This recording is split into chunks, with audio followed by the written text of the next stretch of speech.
It's 8:59 a.m., and you're trying to book a reservation at a trendy new restaurant in New York City. Tables go live at 9 a.m., 28 days in advance. The clock strikes and seats are gone in seconds. This has become the reality of dining in many big cities around the country. For consumers, it's stressful, but for the websites handling your reservation, this is exactly what they're hoping for: the fight for exclusivity. In the last 5 years, there's been a lot of focus on making sure that we are capturing that top tier of elite. More diners will come to you. OpenTable is the largest player by sheer number of restaurants and bars on its platform. In 2025, the company said globally, it averaged 8 reservations booked per second.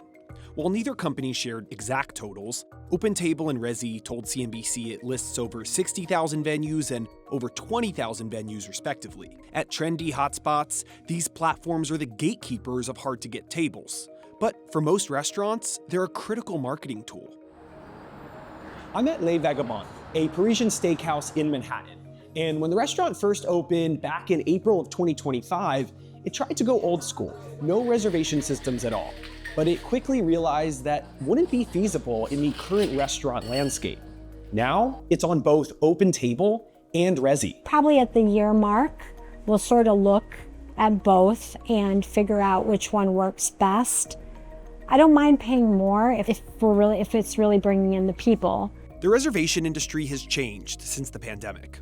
Most notably, gathering customer data has become a focal point for the hospitality industry, as dining has become an important perk for credit card companies. CNBC spoke with hospitality experts and company executives about how it's all unfolding.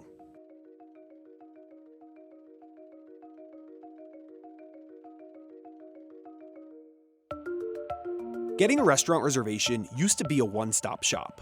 Founded in 1998, OpenTable was the only major player. But just over a decade later, a flurry of competition entered the space. Yelp acquired a startup called SeatMe, and there was Table 8, Tock, Resy, and Reserve, which all began selling table management systems, loosening the chokehold that OpenTable had on the industry.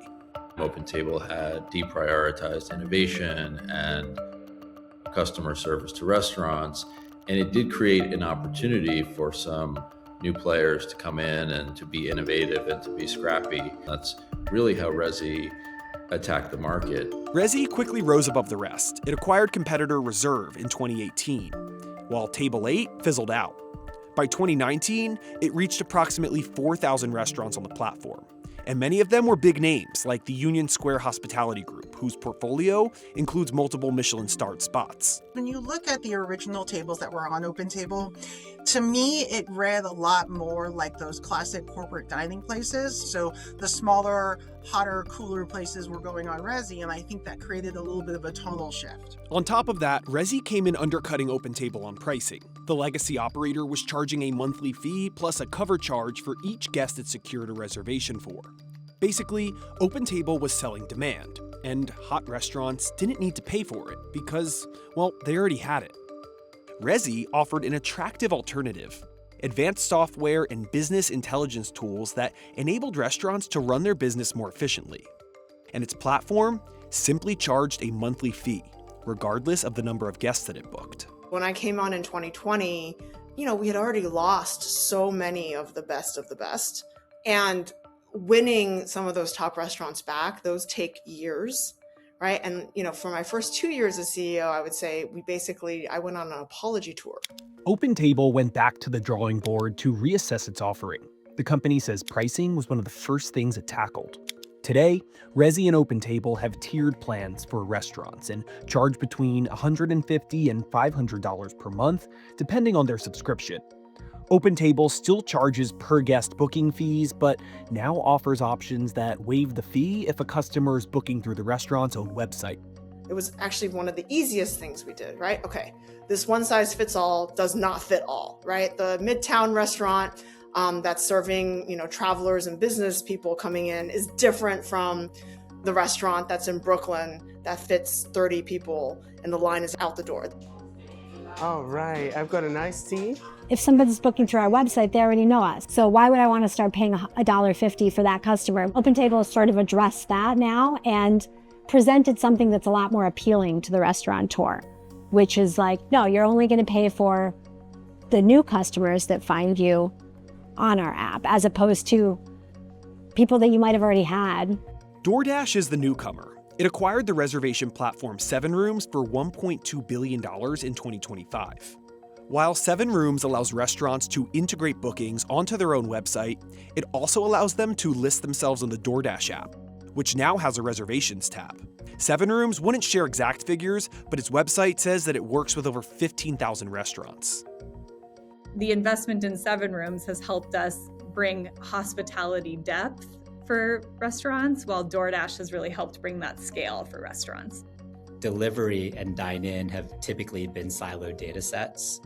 So if a customer's ordered 6 times and they're coming into the restaurant for the first time, are they a first-time customer or 7th-time customer? Restaurants can not only finally understand that, but they can also use that information to market in a much more personalized manner to guests. OpenTable announced a strategic partnership with Uber Eats in 2025 and integrated its inventory onto the app.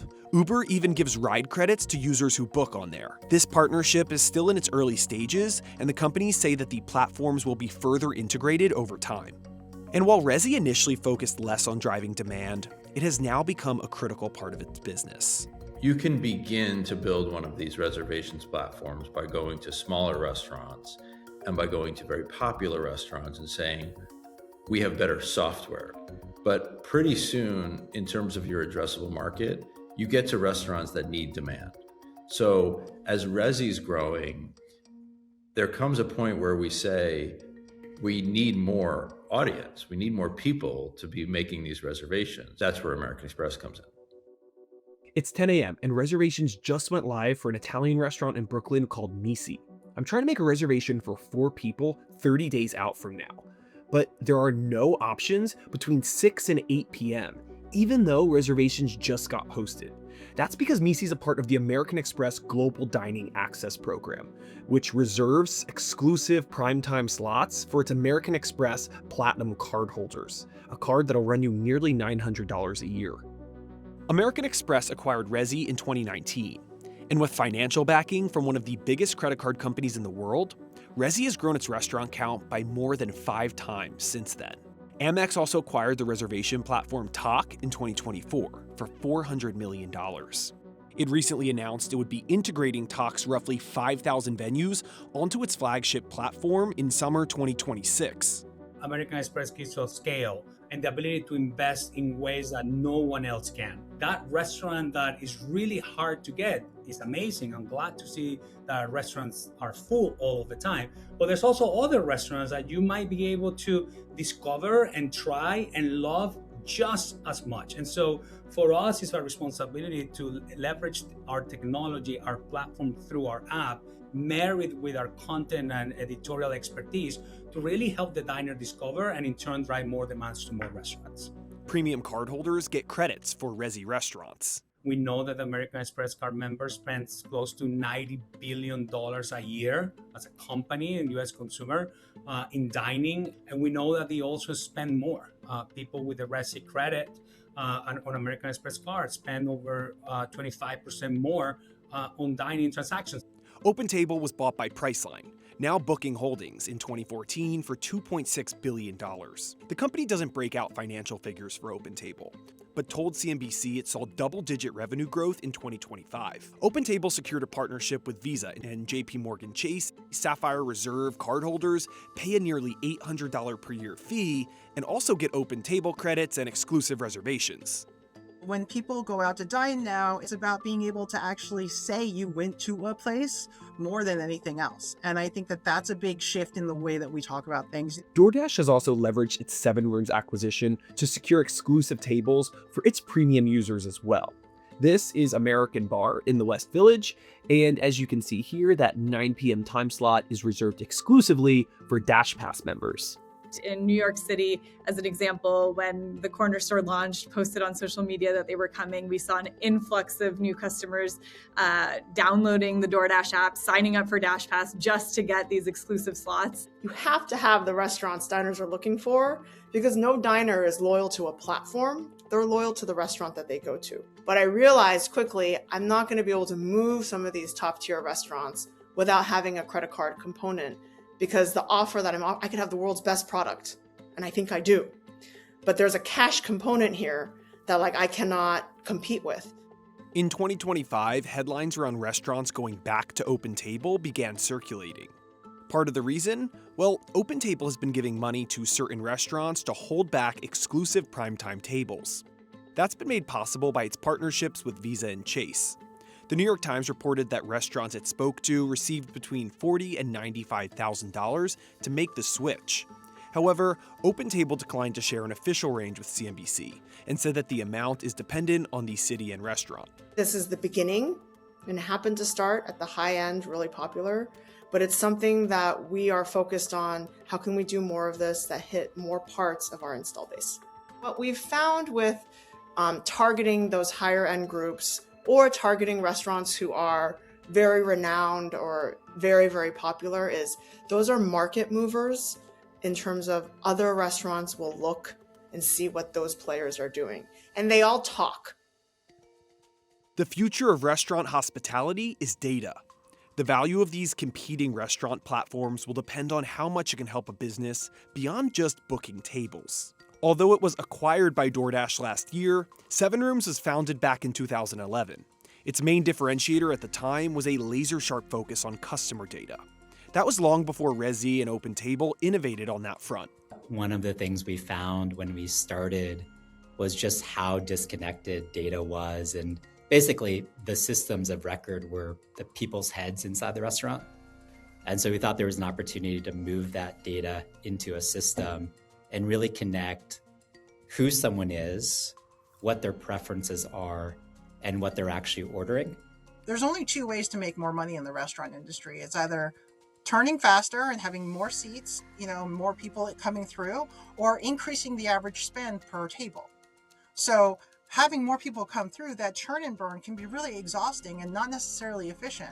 But if you can provide a better experience, a more bespoke experience, and then people are willing to spend more per visit, well, then that's money in the bank. Nowadays, all three platforms are working to enable restaurants to create better guest profiles.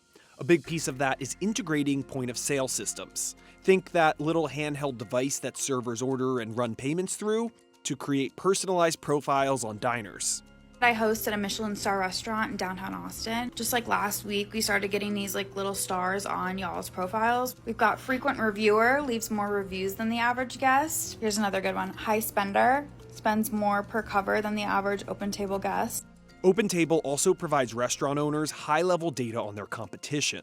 We can tell a restaurant, hey, in your neighborhood on a Thursday night, you've set your turn time for 2 hours, but all the other neighborhood restaurants around you, the average is about an hour and a half, right? So we think you can actually squeeze in another turn. And while that may be a great feature for large hospitality groups, for smaller local restaurant owners like Matria and her business partner Edgar, they just don't have the staff or the time. When you're a smaller restaurant, I think the main concern is just ease of use. Are they filling your seats? And what is the cost? At least for me, because there isn't time to sort of even use all these extra features that they have. From popular spots to smaller mom and pops, the reality of the current landscape is that a lot of restaurants are managing multiple different reservation platforms.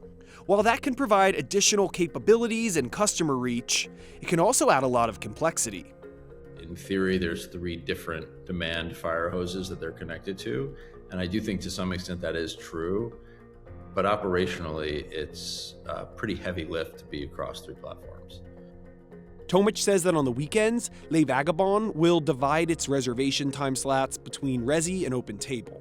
Originally, I didn't block it off and it overbooked. So all of a sudden you have, 2 people showing up for the same table. So it is a little bit challenging, yeah. But I think you're a new place and you just want to get as much visibility as you can. There's nothing wrong with trying, especially if they're going to offer you some sort of incentive and see which one works best,